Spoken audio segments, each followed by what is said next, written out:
લોકમત ન્યૂઝમાં આપનું સ્વાગત છે।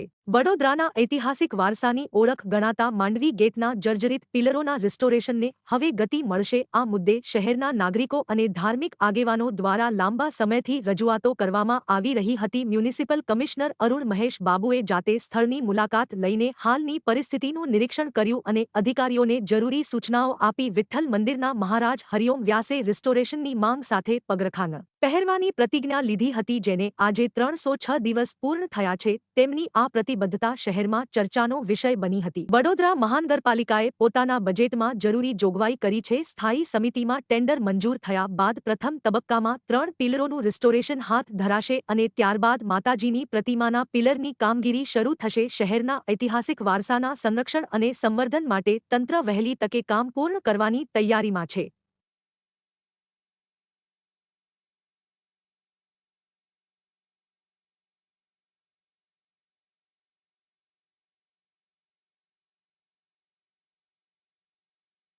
દરવાજા માંડવી દરવાજા આપ જાણો છો કે વડોદરાની હૃદયની એક ઇમ્પોર્ટન્ટ હેરિટેજ વેલ્યુ ઇમારત છે।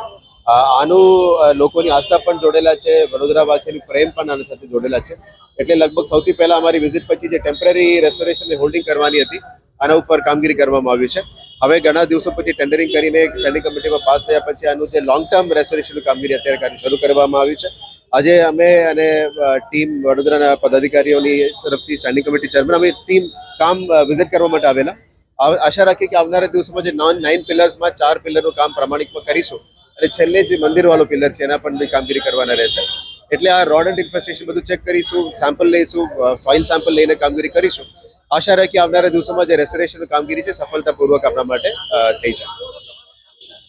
આનું સમય મર્યાદા લગભગ 1.5 ઓલમોસ્ટ 1.5 વર્ષનો સમય છે, પણ એને વહેલા પૂરું કરવાનો પ્રયત્ન કરીશું। એકચ્યુઅલ ટેન્ડર કન્ડિશનમાં 2 વર્ષ છે, પણ આટલું લાંબુ સમય જશે નહીં, એને વહેલા જ પૂરું કરવા માટે અમે મહેનત કરીશું।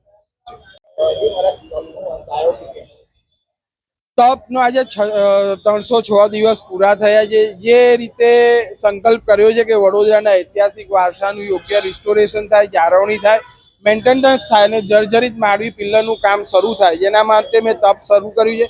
306 દિવસથી ખુલ્લા પગે ફરું છું અને માંડવી નીચે રોજ અષ્ટાક્ષર મંત્રનો જપ 12 થી 4 કરું છું।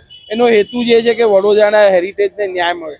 તો જે રીતે આ વર્ષે જે બજેટ 26-27નું મહાનગરપાલિકાએ રજૂ કર્યું છે અને કમિશનર સાહેબે જે રીતે બજેટને વિરાસતથી વિકાસ નામ આપ્યું છે, એના પરથી જ એની ગંભીરતા સ્પષ્ટ થાય છે કે જે મીડિયાના માધ્યમથી સતત રજૂઆત કરતા હતા કે વડોદરા શહેરમાં સર સયાજી ગાયકવાડ પરિવારે એટલો મોટો ઐતિહાસિક વારસો આપ્યો છે કે આપણું વડોદરા શહેર એક હેરિટેજ સિટી બની શકે। તો એમને એમના બજેટની અંદર આપણે જણાવ્યું છે એમને કે 128 હેરિટેજને આવરી લીધા છે, જેમાં પ્રથમ સૂચિમાં એમને 41 હેરિટેજને પ્રાયોરિટીમાં લીધા છે। એમાં ટોપ પ્રાયોરિટી 5 હેરિટેજ છે: માંડવી ન્યાય મંદિર, લહેરીપુરા દરવાજો, તાંબેડકરનો વાડો અને સૂર્યનારાયણ બાગ।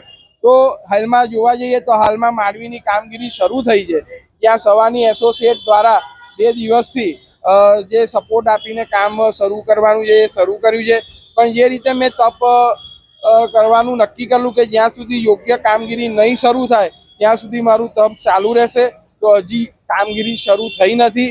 કામગીરી શરૂ થશે તો ચોક્કસથી મેં નક્કી કરેલા મારા તપના સંકલ્પને હું પૂરો કરીશ અને જે રીતે ચંપલ પહેરવાના છે એ પહેરીશ।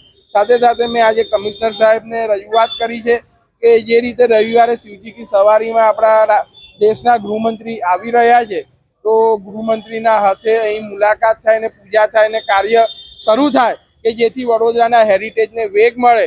તો એમને વિનંતી સ્વીકારી છે અને એ રજૂઆત કરશે એવું એમને કીધું।